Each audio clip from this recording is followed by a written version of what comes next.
I came home early to surprise my younger brother, but when I arrived, I couldn't find him anywhere. By chance, I saw part of his clothes sticking out from the closed dog cage near the yard gate. I rushed over, opened it and found his small body curled up in a wooden dog cage, barely 1 square meter in size. I was shocked. "Why are you sleeping here? Come out. I brought your favorite New York cheesecake." He shook his head. "No, cheesecake is only for humans. Puppies don't deserve it. Puppies can only eat dog food." Then, my stepmother's voice came from behind. "Thomas said studying was too hard. He said being a dog was easier and insisted on staying in the dog cage." I turned and saw her. She was heavily pregnant, at least 8 months along. Around her neck hung the Woodward family's signet ring, half of which should belong to my brother and me. She noticed me staring and smiled proudly, touching her stomach. "The doctor says it's a boy, so both Thomas's seal and yours should be mine now." I secretly smiled. She probably didn't know my father had married into our family and lost his fertility the same year my brother was born. However, my heart sank when I saw the iron chain around my brother's neck. The young son of the Woodward family was now treated like a pet. No wonder he hadn't contacted me in the 3 years I'd been abroad. Whenever I asked my father, he would say that my brother was busy with schoolwork. His old room was gone. The whole mansion looked different with new furniture, unfamiliar layout. Nothing was like it was when my mother was alive. I pulled my brother out of the cage and dusted him off. The jacket he wore was one I gave him years ago. It was torn and barely covered him. I took off my coat and wrapped it around him. "How dare you speak like that to the young son of the Woodward family?" I asked, finally snapping. "How dare you speak to your mother like that?" someone else added. My father appeared behind her with strangers. They looked at me with hostility. "My mother passed away long ago," I said. "What does she mean?" "Elizabeth, Agatha is my wife, your mother now and the lady of this house. Apologize, or I won't recognize you as my daughter. A nanny from the countryside who climbed into your bed is not my mother. And Richard, maybe you've forgotten what our family name is." My mother was the 75th generation of the Woodward family, respected in both the underworld and non-underworld. She led the Woodward Corporation and could command 8,000 branches across America. Such a strong woman, somehow, fell in love with a man like my father. To be with him, she gave up everything. She even convinced my grandfather to allow their marriage, letting my father join the family by name. My brother and I called our grandfather Grandpa, and my mother gave each of us a half of the family's signet ring. She told us only to use them in great need. Then, she became ill and passed away suddenly. My father said my brother needed care and brought his childhood friend, Agatha Redmonton, from his hometown. I agreed to let Agatha come as a nanny, I said coldly, not to become the lady of the Woodward family. Richard Woodward, my father, slapped me hard. "I make the decisions now. If you don't like it, leave." I held my burning cheek. "Don't forget, you're living in the estate my mother bought before marriage. It belongs to the Woodward family. If anyone's leaving, it should be you, and her." "I really gave you face, huh?" Richard raised his hand to slap me again, but Agatha stopped him, pretending to be calm. "Let her, she is still young and naive. I won't argue with her." "Elizabeth, it's not that I treat your brother badly. He just finds studying too hard and wants to live like a dog. I didn't agree to him living in a dog cage. He threw tantrums at home because of it. He even went on a hunger strike when I didn't let him live there. I had no choice but to give in. If you don't believe me, ask your father or let Thomas tell you himself." Richard scoffed. "It's Thomas who doesn't study well. He'd rather be a dog and skip school. A useless child like that isn't worthy of being my son." My brother tugged at my sleeve, his voice hoarse as she spoke. "Elizabeth, I don't like school. I like being a dog and living in the dog cage. I am a puppy. Woof, woof. You're not a dog. You're a person."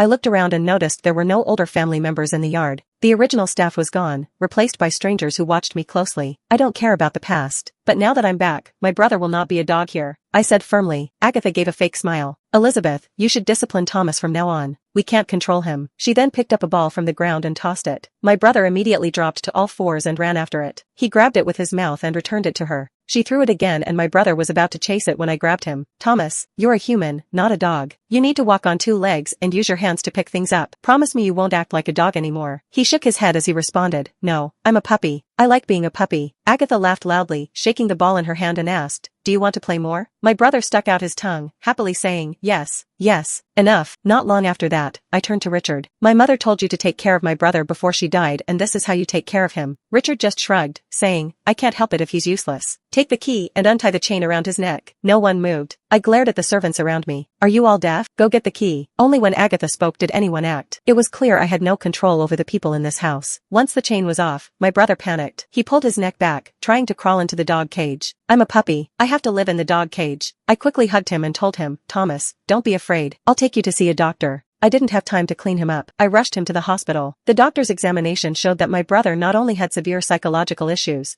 but his body was also badly harmed. There were scars of various sizes on his chest and back, hidden by his clothes. The doctor explained that my brother had been whipped and beaten with a stick and his body showed large burn marks. His ribs were fractured and even his skull had been damaged. Hearing the doctor's words, tears filled my eyes. These people are monsters. I held my brother tightly as I said, "Thomas, don't be afraid. I'll protect you from now on." No one will hurt you again. I brought my brother back to the estate, where Agatha greeted us, rubbing her pregnant belly. Elizabeth, where's your Woodward family signet ring? Do you have it with you? My luggage was already on the living room floor, unpacked and turned over. Who allowed you to touch my luggage? I asked, demanding an answer. Elizabeth, give your half of the signet ring to your mother, Agatha said. Your mother is pregnant with your brother and he will inherit the family's property in the future. I laughed, but it was a laugh filled with anger. The Woodward family cares a lot about bloodlines and only we can lead the family to success. Based on the bastard in your belly, you think he deserves to be the heir? Richard's face turned pale as he responded. How can you speak like that? That's your brother, not a bastard. Does she know it deep down? I retorted. Agatha leaned on Richard's arm, pretending to be hurt. Your father is the only man in my life. How could you say such terrible things about me? Hurry up and apologize to your mother, Richard shouted. I ignored him and dragged my brother to the room. Richard kept yelling behind me. Your mother even had someone clean your room and prepare your favorite fruit for you. Are you really going to treat her like this? Once I had my brother inside, I locked the door. Richard tried to get someone to force me out, but Agatha pretended to calm him down and it wasn't long before everything outside became quiet. I gave my brother a bath, changed his clothes and watched him fall asleep before I lay down next to him. I would deal with everything tomorrow once my people arrived. It was late when I finally fell asleep, but when I opened my eyes again, my brother was gone. I immediately woke up and started searching for him. I found my brother in the dining room, kneeling on the floor, serving food to Agatha's nephew. Andrew Redmonton, Agatha's niece, saw me and smirked. My aunt said Thomas should be my servant. He was born to serve me. Then, he threw a piece of bread on the ground as he shouted at Thomas, "Good dog, pick it up." My brother immediately crawled over to get it with his mouth. Andrew laughed. You even eat what I chewed. You really are a dog. He climbed onto my brother's back as he shouted at my brother, "Run faster and I'll give you another treat." Thomas then crawled all over the house with Andrew riding him. "Run faster. If you run so slowly, I won't give you any food," Andrew shouted. My brother sped up and Andrew threw some dog food in front of him. My brother went straight for it. "You're nothing but a dog who only knows how to eat," Andrew taunted. I couldn't stand it anymore. I kicked Andrew off my brother. He fell to the ground but quickly stood up, yelling at me. "How dare you hit me? Someone tie her up," he ordered. "No one will touch me," I shouted, pulling my brother into my arms. "If you kneel and apologize to my brother now, I might spare you. Otherwise, don't blame me for what happens next," I warned Andrew.